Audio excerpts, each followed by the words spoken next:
Fundamentação teórica.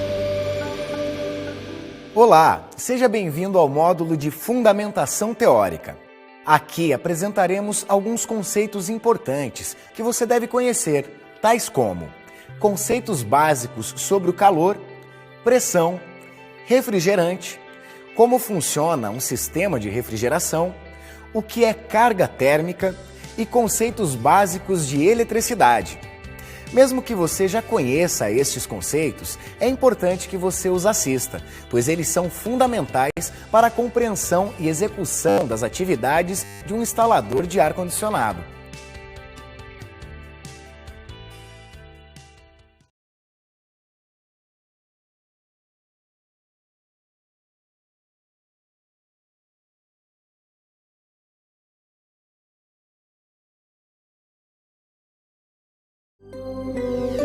Calor.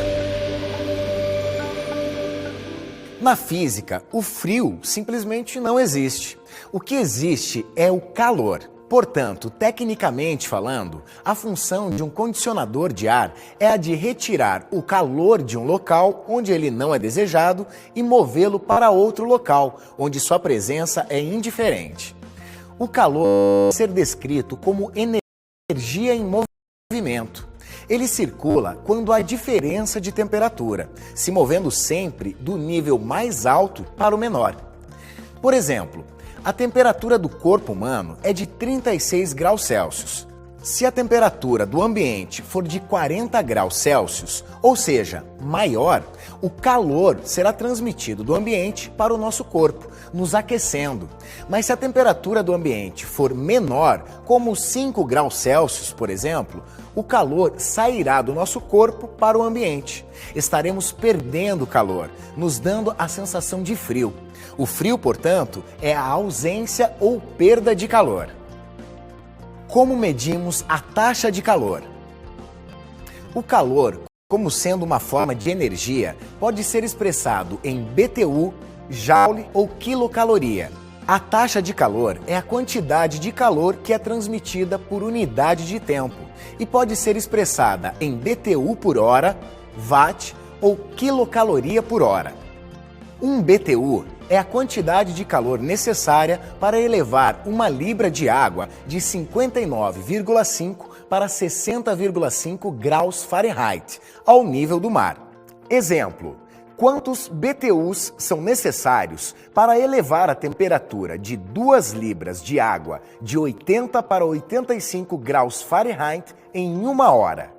São 5 graus de diferença e são 2 libras, portanto, são necessários 10 BTUs hora. Transferência de calor. O calor pode ser transferido de um lugar para o outro de 3 maneiras: por condução, por convecção e por radiação.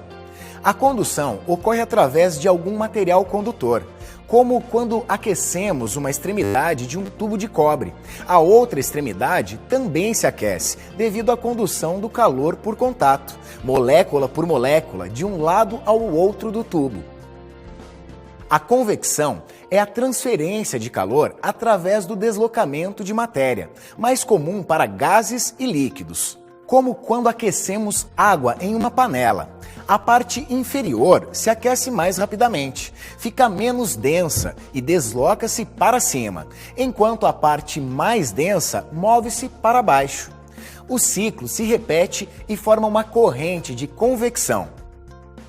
Já a radiação é a transferência de calor por ondas eletromagnéticas. Através dela, não é necessário contato entre os corpos, como ocorre com o calor emitido pelo Sol, que pode atravessar um grande espaço em vácuo até atingir um material que absorve o calor. Tipos de calor. Como vimos, o calor é energia em movimento, e a quantidade de calor aplicada sobre uma determinada substância pode causar sua mudança de estado físico. Para entender melhor, observe este tubo com água. As moléculas da água estão paradas. Ao aplicarmos calor sobre elas, as moléculas começam a se mover rapidamente, elevando sua temperatura. Esta temperatura pode ser medida com um termômetro.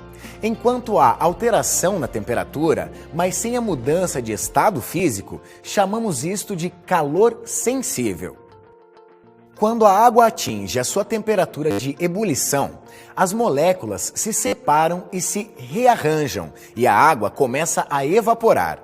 Durante este processo, a temperatura se mantém estável, sem alteração, enquanto ocorre a mudança de estado físico.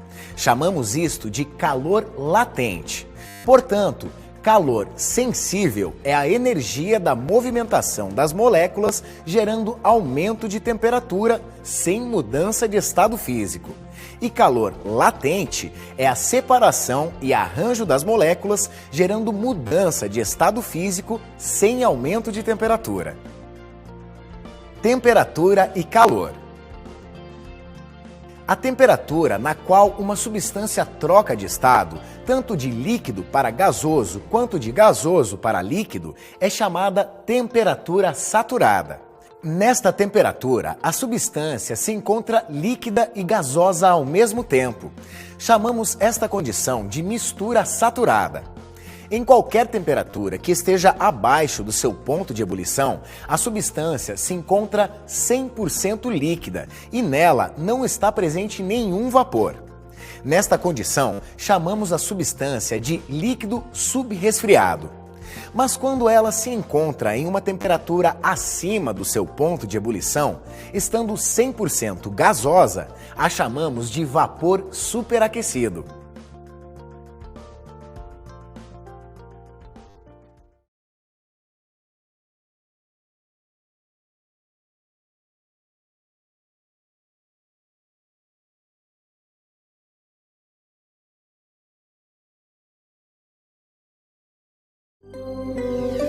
Pressão.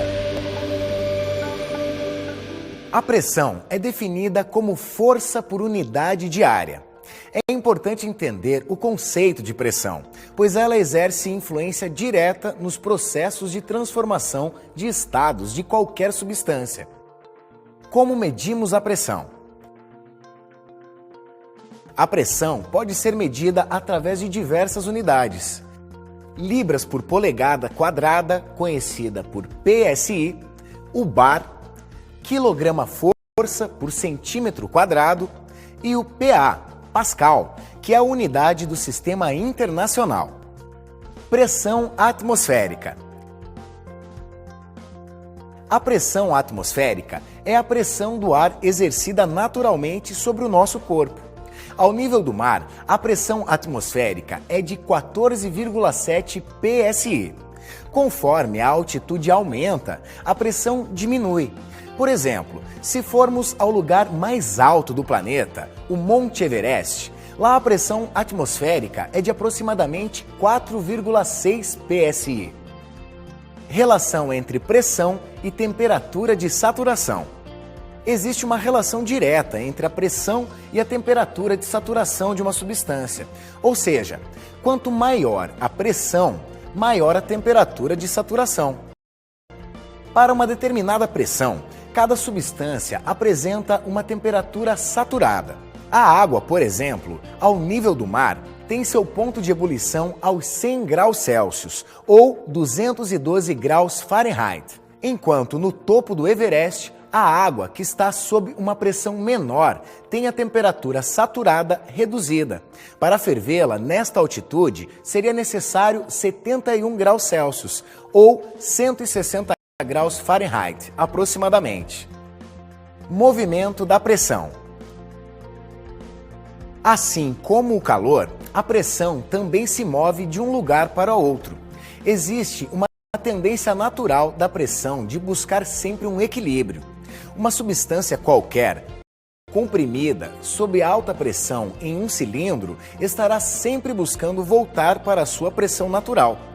Ao abrir a válvula do cilindro, sem nenhum esforço mecânico ou elétrico, toda a pressão interna do cilindro será liberada, na intenção de se equilibrar a pressão externa. Portanto, a pressão se move sempre da mais alta para a mais baixa.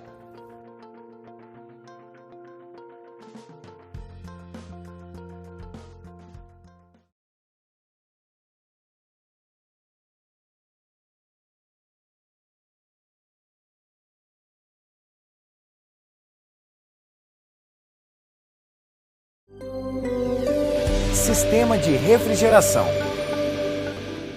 Agora que já conhecemos os conceitos básicos de calor, temperatura, pressão e refrigerante, vamos entender como funciona um sistema de refrigeração. Os equipamentos de ar-condicionado são compostos basicamente pelos seguintes componentes. Compressor, responsável por aumentar a pressão no lado do condensador e reduzir a pressão no lado do evaporador. Condensador, é o trocador de calor onde o refrigerante altera da fase de vapor para a líquida, perdendo calor e aquecendo ao seu redor. Dispositivo de expansão, responsável por baixar a pressão do líquido. Evaporador, trocador de calor onde o líquido troca da fase de mistura saturada para vapor, absorvendo calor e resfriando ao seu redor. Para conectar estes componentes, existe uma tubulação.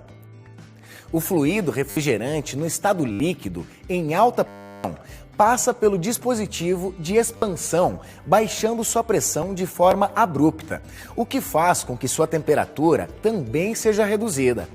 Neste momento, o refrigerante se torna uma mistura saturada, sendo parte líquida e parte gasosa, e segue para o evaporador. O evaporador é um tubo fino e contínuo, em forma de serpentina.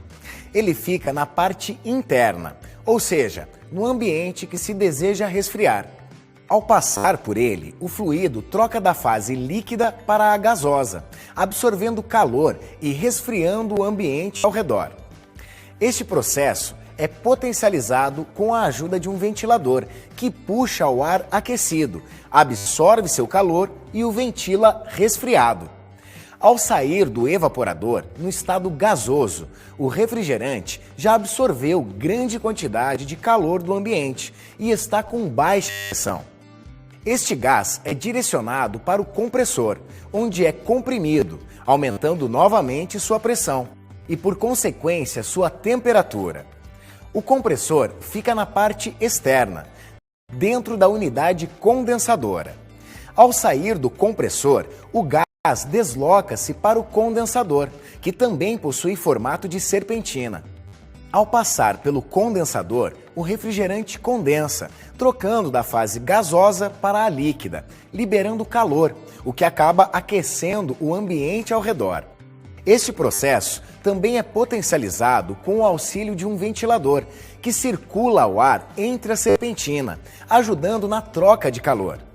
Ao sair do condensador, o refrigerante está totalmente líquido novamente e é direcionado para o dispositivo de expansão, reiniciando o ciclo. Portanto, a evaporadora, que fica dentro de casa, é quem gela, e a condensadora, que fica do lado de fora, esquenta, graças ao ciclo do refrigerante, que absorve calor de um ambiente para movê-lo para outro. Existem também alguns condicionadores de ar, que além de resfriar, também esquentam o ambiente em dias frios. Nestes casos, para esquentar um ambiente, o sistema é exatamente o mesmo. O que ocorre é a inversão na função dos trocadores de calor. Desta forma, as funções são invertidas. A parte externa passa a funcionar como evaporadora, absorvendo calor, e a parte interna como condensadora, liberando calor.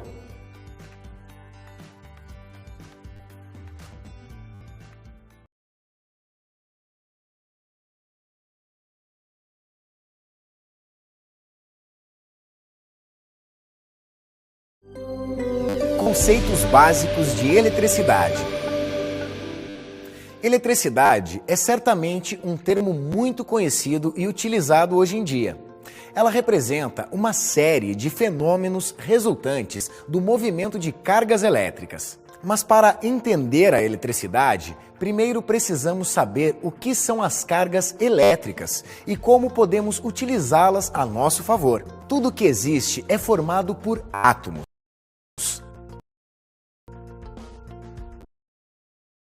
E os átomos são formados por 3 tipos de partículas infinitamente pequenas, invisíveis. São encontrados os prótons e nêutrons, que juntos formam o núcleo do átomo. Ao redor deste núcleo orbitam partículas de elétrons. Os prótons e os elétrons possuem uma propriedade física chamada carga elétrica. Esta carga elétrica é diferente entre eles. A carga elétrica do elétron tem efeito contrário à carga elétrica do próton. Por esta razão, era necessário diferenciá-las. Assim, convencionou-se que as cargas elétricas do próton seriam chamadas de cargas positivas e as do elétron negativas. Os nêutrons não apresentam carga elétrica alguma e por isso são neutros. Todo átomo tende a manter um equilíbrio entre a quantidade de prótons e elétrons. Neste caso, dizemos que o átomo é eletricamente neutro. Se um átomo com mais elétrons do que prótons se aproxima de um outro átomo eletricamente neutro, ocorre uma passagem dos elétrons sobressalentes de um átomo para o outro. Nesse caso, o átomo que era neutro deixou de ser e se tornou negativamente eletrizado. Este processo se chama eletrização. Portanto, um corpo eletrizado negativamente possui mais elétrons do que prótons. E um corpo eletrizado positivamente possui mais prótons do que elétrons. A eletricidade, portanto, é resultado da presença e movimentação das cargas elétricas nos corpos em geral, constituindo-se numa forma de energia, a energia elétrica. Antes de iniciar qualquer trabalho com eletricidade, é importante conhecer alguns conceitos básicos sobre tensão, corrente, resistência, circuito e potência, que são fundamentais para garantir a sua segurança e a qualidade no trabalho executado. Tensão. A tensão elétrica é também conhecida como diferença de potencial elétrico e é medida pela unidade volt. Os elétrons se movimentam de um lado para o outro quando há diferença de potencial entre dois pontos. Para entender melhor, observe este exemplo. Imagine uma superfície plana nivelada e uma bola sobre ela. Enquanto as duas extremidades da superfície estão niveladas, o potencial de cada uma delas está equilibrado e a bola não se move. Ao elevar um lado da superfície, estamos elevando o potencial de um lado em relação ao outro, fazendo com que a bola se mova em uma determinada direção. Com os elétrons, funciona da mesma forma. Uma bateria, por exemplo, tem dois polos. A tensão da bateria se dá pela diferença de potencial elétrico entre o polo positivo e o polo negativo. O valor da diferença de potencial entre um polo e outro é chamado de tensão. Se a bateria for de 9 volts, então este é o valor da diferença de potencial entre os polos. Sempre que houver potenciais elétricos diferentes, haverá movimento dos elétrons, geralmente induzido por um gerador. A tensão é, portanto, a força ou o trabalho exercido sobre os elétrons para que eles se movimentem. Corrente. Sabemos que os elétrons se movimentam quando há diferença de potencial. Ao utilizarmos um condutor para movimentar estes elétrons em um determinado sentido, então temos uma corrente elétrica. A corrente elétrica é, portanto, o movimento ordenado de elétrons, e a quantidade de elétrons transportada é medida pela unidade ampere. Resistência. Resistência é a capacidade de um material resistir à passagem da corrente elétrica, mesmo sob aplicação de diferença de potencial. Um resistor é um material que absorve energia elétrica e a transforma em energia térmica, como, por exemplo, os filamentos de lâmpadas incandescentes, filamentos de fusíveis ou as espirais de chuveiros elétricos. O material resistor tem seus elétrons muito próximos ao seu núcleo e não se desprendem, dificultando o transporte de outros elétrons que passam sobre ele. Uma resistência é medida pela unidade ohms.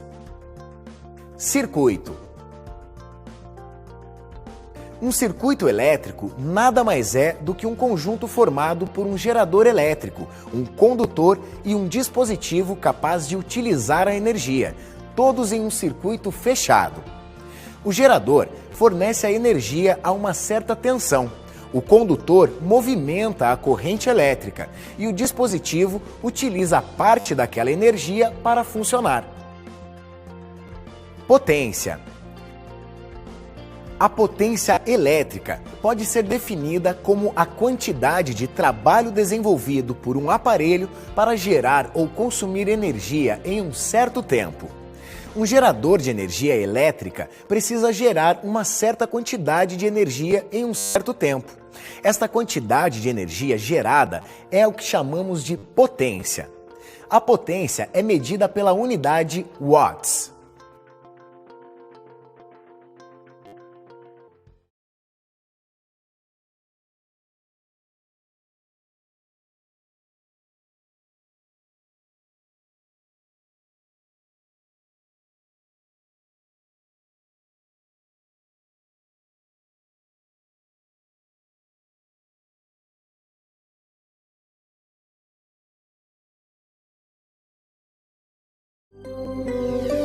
Carga térmica. Carga térmica é a quantidade total de calor a ser retirada ou adicionada ao ambiente para que seja atingida uma temperatura de conforto humano. Um equipamento mal dimensionado, além de não atender à necessidade de refrigeração ou aquecimento, apresentará problemas no seu funcionamento. O estudo de carga térmica é uma análise que deve ser feita no local que receberá o ar-condicionado para identificar o melhor equipamento para este ambiente. A Midea Carrier possui uma ferramenta online que auxilia neste dimensionamento. Para utilizá-la, acesse o site da Midea. Na página principal, você encontrará o link para o dimensionador. Para efetuar o dimensionamento, o aplicativo utiliza as seguintes informações: tipo do imóvel,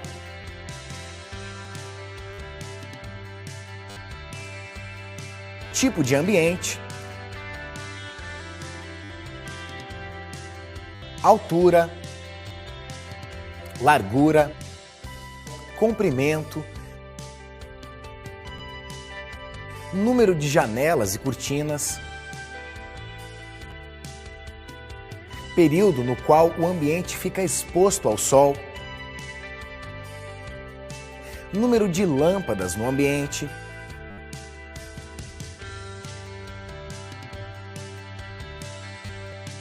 quantas pessoas utilizam este ambiente e a quantidade de aparelhos eletrônicos. O software faz os cálculos e apresenta a potência necessária para o ambiente em questão e os modelos de ar-condicionado Midea com esta potência.